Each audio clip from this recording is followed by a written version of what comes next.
Hi viewers, India's largest digital media network Suman టీవీకి స్వాగతం. అందరం పైకి చాలా అందంగా ఉంటామండి. అంటే మనకి కనిపించే ఎక్స్టర్నల్ పార్ట్స్ గురించి, ఫేస్ గురించి, హెయిర్ గురించి, స్కిన్ గురించి ఇలా ప్రతిదానికి మనం కేర్ తీసుకుంటాం.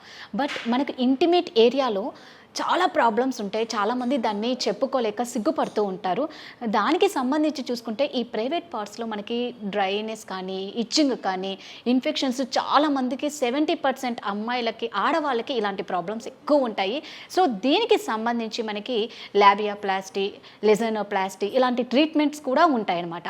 సో ఇలాంటి ట్రీట్మెంట్స్ గురించి మనతో మాట్లాడడానికి లోపల ఆల్రెడీ డాక్టర్ మాళవిక గారు, కాస్మెటిక్ గైనకాలజిస్ట్ ఉన్నారు. సో వారిని అడిగి ఈ ట్రీట్మెంట్ గురించి బోల్డని విషయాలు తెలుసుకుందాం. మరి ఏమాత్రం ఆలస్యం చేయకుండా లోపలికి వెళ్ళి తెలుసుకుందాం. మాళవిక గారు, మామూలుగా ఆడవాళ్ళకి ఇంటిమేట్ ఏరియాలో నిజంగా మీరు చెప్తూ ఉంటే అంటే ఎన్ని ప్రాబ్లమ్స్ ఉంటాయి. తెలియకో తెలుసో కొందరు దాన్ని చేతులారా పెద్దవి కూడా చేసుకుంటూ ఉంటారు. సో ఇప్పుడు కొత్తగా ఒకటి వింటున్నాం, ఓ షాట్ జీ స్పాట్. నిజంగా విననీకి చాలా, చెప్పనీకి కూడా చాలా ఫన్నీగా ఉంది. అసలు ఈ ఓ షాట్ ఏంటి, జీ స్పాట్ అంటే ఏంటి, దీని ట్రీట్మెంట్ ఎలా ఉంటుంది, ఎలాంటి వాళ్ళకు ఎక్కువ ఇలాంటి ట్రీట్మెంట్ చేయాల్సి వస్తుంది? ఓ షాట్ అంటే ఆ పేరు సజెస్ట్ చేసినట్టు, ఓ అంటే ఆర్గాజం. ఓకే, ఆర్గాజం షాట్ అన్నట్టు. సో మహిళల్లో కూడా ఇంటర్కోర్స్ అప్పుడు ఆర్గాజం అనేది వాళ్ళు ఎక్స్పీరియన్స్ చెయ్యాలి. అప్పుడు వాళ్ళ ఇంటర్కోర్స్ ప్లెజర్ వాళ్ళు ఎక్స్పీరియన్స్ చేసినట్టు. సో ఇది చేయటానికి వాళ్ళు అంటే ఆర్గాజం వస్తే మనకి ఒకటి ఎక్స్టర్నల్ ఆర్గాజం అంటే షార్ట్ లాస్టింగ్ ఆర్గాజం ఏమో క్లైటోరల్ ఆర్గాజం. మనకి ఇక్కడ ఇది యోని అనుకోండి, బయట ఇన్ ద లేబియా అని చెప్పాను కదా, పైన క్లైటోరస్ ఉంటుంది. ఆ క్లైటోరస్ హైలీ స్టిమ్యులేటెడ్ అన్నమాట, బాగా నర్వ్ సప్లై ఉంటాయి దానికి. సో క్లైటోరల్ ఆర్గాజం ఒకటి, వెజైనల్ ఆర్గాజం ఒకటి. ఈ రెండు different types of orgasm. Clitoral orgasm ఏమో షార్ట్ లాస్టింగ్ బట్ క్విక్గా వచ్చేస్తుంది. బట్ వెజైనల్ ఆర్గాజం కొంచెం టైం తీసుకుంటుంది and it's longer lasting. So ఈ క్లైటోరస్ దగ్గర ఆర్గాజంని మనం ఎన్హాన్స్మెంట్ చేయాలంటే మీరు చెప్పినట్టు ఓ షాట్, అది వెరీ ఫేమస్గా దాన్ని ఓ షాట్ అని పిలుస్తారు, మనం క్లైటోరల్ షాట్ అని చెప్తాము. వెజైనల్ ఆర్గాజం రిలేటెడ్ అయితే అది జీ స్పాట్. జీ స్పాట్ అంటే జనరల్గా వెజైనా లోపల ఒక 5 సెంటీమీటర్స్ లోపల యాంటీరియర్ వాల్ పైన వాల్లో ఒక జీ స్పాట్ అన్న సెన్సిటివ్ ఏరియా ఉంటుంది. అది ప్రతి ఆల్మోస్ట్ 50% మహిళలకు అసలు తెలియదు అదొక వాళ్ళకు సెన్సిటివ్ ఏరియా ఉంటుంది. అది స్టిమ్యులేట్ అయితే వాళ్ళకు ఆర్గాజం, వెజైనల్ ఆర్గాజం వస్తుంది అని అసలు జీ స్పాట్ ఎక్కడ ఉంటుందో చాలా మందికి తెలియదు. తెలిసిన కొంతమంది దే యాక్చువల్లీ వాళ్ళ ఓన్ బాడీని they explore and they find out where ఆ జీ స్పాట్ ఎక్కడ ఉంది అని. ఇవన్నీ థింగ్స్ ఈజ్ ఫర్ వాళ్ళకి ఆర్గాజమ్, అరౌజల్ వీటిల్లో హెల్ప్ చేయటానికి. సో యంగ్ గర్ల్స్కి న్యాచురల్గానే వాళ్ళ హార్మోన్స్ అప్ టైట్ ఉంటాయి కాబట్టి వాళ్ళకి ఇది బాగానే వాళ్ళు ఫీల్ అవుతారు. బట్ యాజ్ మన ఏజ్ ప్రోగ్రెస్ అవుతున్న కొద్దీ ఆఫ్టర్ డెలివరీస్ అండి, లేకపోతే మళ్ళీ 30s క్రాస్ అయ్యాక అనండి, కొంచెం ఆ లిబిడో అంటాం, అంటే ఇంట్రెస్ట్ టు హ్యావ్ సెక్షువల్ ఇంటర్కోర్స్ని మనం లిబిడో అంటాం. అది తగ్గిపోతూ ఉంటుంది. మెనోపాజ్ దగ్గరికి వచ్చేటప్పటికి ఇంకా తగ్గిపోతుంది. సో ఇది తగ్గిపోయినప్పుడు వాళ్ళు ఈ ఆర్గాజం ఫీలింగ్ ఇవన్నీ వాళ్ళకి ఫీల్ అవ్వవు. But they want to know how the feeling is, they want మళ్ళీ ఇంకా ఎట్లా ఇంకేం చేయొచ్చు అని వస్తారు. సో వాళ్ళకి మేము ఈ ఓ షాట్ అని, జీ స్పాట్ ఆగ్మెంటేషన్ అని ఈ ప్రొసీజర్స్ చెప్తాము. ఈ ప్రొసీజర్ కూడా ఏంటంటే మీరు వినే ఉంటారు, పిఆర్పి అంటాము, అంటే ప్లేట్లెట్ రిచ్ ప్లాస్మా అని. మన ఓన్ బ్లడ్ తీసి దాన్ని సెంట్రిఫ్యూజ్ చేసి మనం దాంట్లోంచి ప్లేట్లెట్ రిచ్ పిఆర్పి తీసి ఇది మనం హెయిర్కి వాడతాము, ఫేషియల్ రిజువినేషన్కి వాడతాము. సేమ్ వే మనం కింద వెజైనల్ ఏరియాలో కూడా వాడతాం. సో దీన్ని క్లైటోరస్లో ఇంజెక్ట్ చేస్తే అది క్లైటోరస్ స్టిమ్యులేట్ అయ్యి ఇంకా కొంచెం రిజువినేట్, నర్వ్ సప్లై బెటర్గా, సెన్సిటివ్గా ఉంటాయి. అదే మనం జీ స్పాట్ అంటే ఆ లోపల ఉన్న ఏరియాలో కొంచెం అది బల్కీ అవ్వాలి, ఆగ్మెంటేషన్ అంటే అది బల్కీ అవడానికి ఇద్దరు పిఆర్పి ఇంజెక్షన్స్ కానీ, కొంతమంది ఫిల్లర్ లాంటివి కూడా, మైన్యూట్ ఫిల్లర్స్ కూడా పెడతారు. సో దీని లోపల ఆగ్మెంట్ చేసినట్టు వీటి వల్ల వాళ్ళ ఆర్గాజం బెటర్ అవుతుంది. అండ్ ఇది హైలీ ఎఫెక్టివ్ ఆల్సో. చాలా మంది ఒకసారి చేసుకున్నాక మళ్ళీ వస్తారు ఆఫ్టర్ 3 months అట్లాగా. నాకు ఫస్ట్ టైం మీరు ఓ షాట్ జీ స్పాట్ చేశారు, నాకు చాలా బాగా అనిపించింది, మళ్ళీ చేస్తారా అని కూడా వస్తారు. ఓకే. సో ఈ పిఆర్పి యాక్చువల్లీ ఇంజెక్షన్ ఎలా అంటే, మన ఈ పిఆర్పిలో ఉంటాయి గ్రోత్ ఫ్యాక్టర్స్ అంటాం, గ్రోత్ ఫ్యాక్టర్స్ ఉంటాయి. అవి వెళ్ళి అక్కడ టిష్యూని ఇంకా బెటర్ అండ్ బెటర్ చేస్తాయి. ఈ నర్వస్ సప్లై ఎక్కువ ఉన్న టిష్యూ ఇంకా ఎక్కువ స్టిమ్యులేటెడ్, ఇప్పుడు మనకు కావాల్సిన స్టిమ్యులేషన్, సో ఇంకా ఎక్కువ స్టిమ్యులేటెడ్ అవుతుంది. సో అది మొత్తం మనం ఇంజెక్షన్ ఇచ్చాక నాకు ఫుల్ పొటెన్షియల్ రావడానికి 4 to 6 weeks పడుతుంది.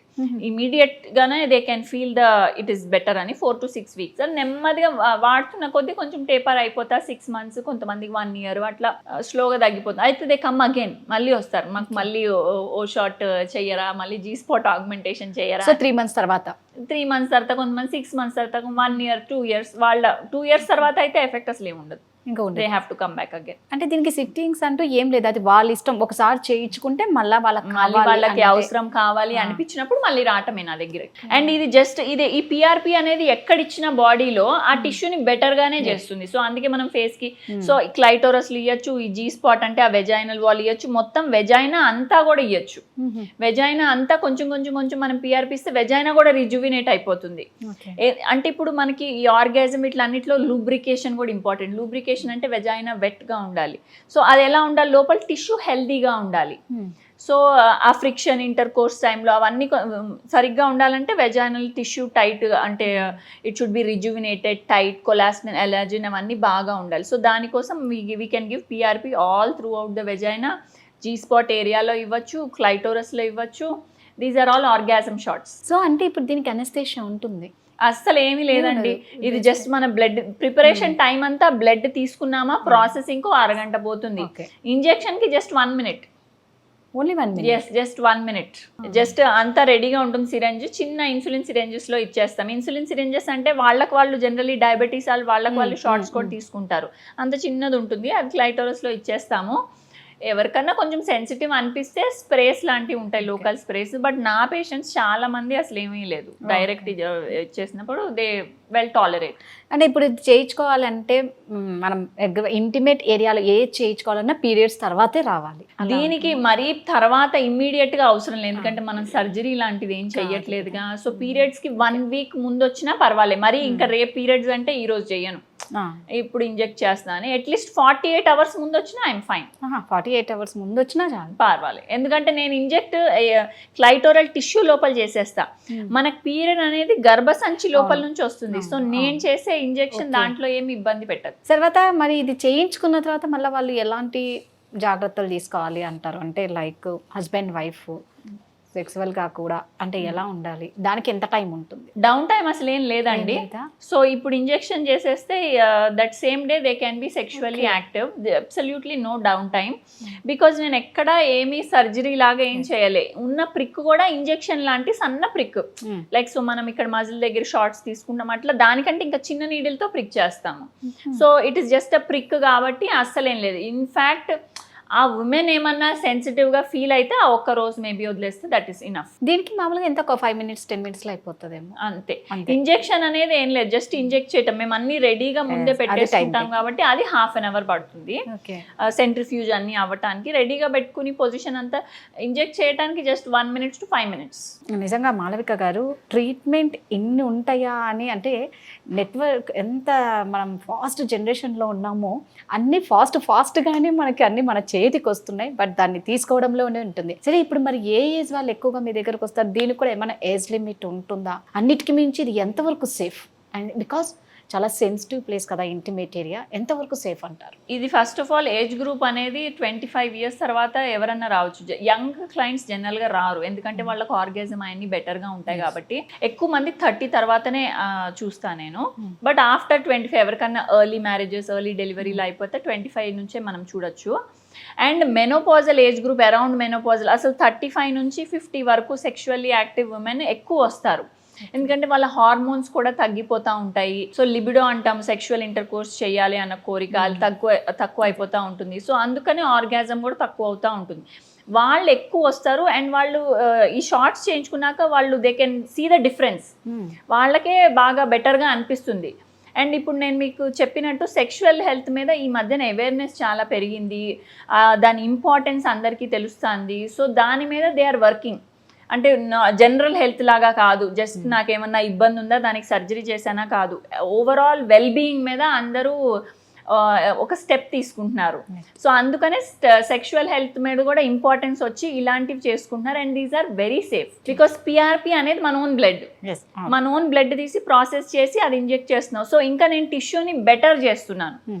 ఆ వెజైనల్ ఏరియా అని క్లైటోరస్, జీ స్పాట్ గానీ I'm making the tissue better. So ఎంత బెటర్ గా చేస్తే అంత మంచిది. సో ఇక్కడ మేము సర్జరీస్ లాంటివి ఏం చేయట్లేదు, అదంతా non surgical, absolutely no down time కాబట్టి this is the safest thing to do. So ఏంటంటే అండి, దేనికి భయపడకండి, అది సెన్సిటివ్ ఏరియా కదా, 1,000,000 అపోహాలు ఉంటాయి కదా. సరే, మీకు ఎలాంటి డౌట్స్ ఉన్నా కూడా ఎలాగో కింద స్క్రోల్ అవుతూ ఉంటుందండి ఎటర్నలీ ఎస్థెటిక్స్కి సంబంధించిన నెంబరు. మీరు చక్కగా ఆ నెంబర్ని కాంటాక్ట్ అవ్వచ్చు. మీకు ఎలాంటి ఉన్నా ఫస్ట్ మీరు డాక్టర్ని కన్సల్ట్ అవుతే, మీరు ఓపెన్ అప్ అవుతే వాళ్ళు మీకు ట్రీట్మెంట్ ఎలా చేయాలో కూడా వాళ్ళు మీకు ఒక ధైర్యాన్ని ఇస్తారు. కాబట్టి దీని గురించి మంచి అవగాహన నిజంగానే జనాల్లో పెరుగుతుంది. మీరు చెప్తున్న దాన్ని బట్టి చూస్తే సెక్సువల్ లైఫ్ అనేది నిజంగా చాలా ఇంపార్టెంట్. మనం హెల్త్కి అది చాలా సహకరిస్తుందని ఎన్నో మనం వింటూనే ఉంటాం. ఇప్పుడు మీరు చెప్తూ ఉంటే ఆహా, ఇంత ఉంటుందా, ఇంత ఇంటిమేట్ ఏరియాలో ఇన్ని ట్రీట్మెంట్స్ ఉంటాయా అని అనిపిస్తుంది. ఎనీహౌ అండి, సో మళ్ళా చెప్తున్నానండి, ఎటర్నలీ ఎస్థెటిక్స్లో మాత్రం సర్టిఫైడ్ డాక్టర్లే ఉంటారు. దాంట్లో మీరు ఎటువంటి సందేహం పెట్టుకోకుండా మీరు చక్కగా ఇక్కడికి వచ్చి డాక్టర్ మాలవిక గారు ఉంటారు, చాలా చక్కగా ట్రీట్మెంట్ ఇస్తారు.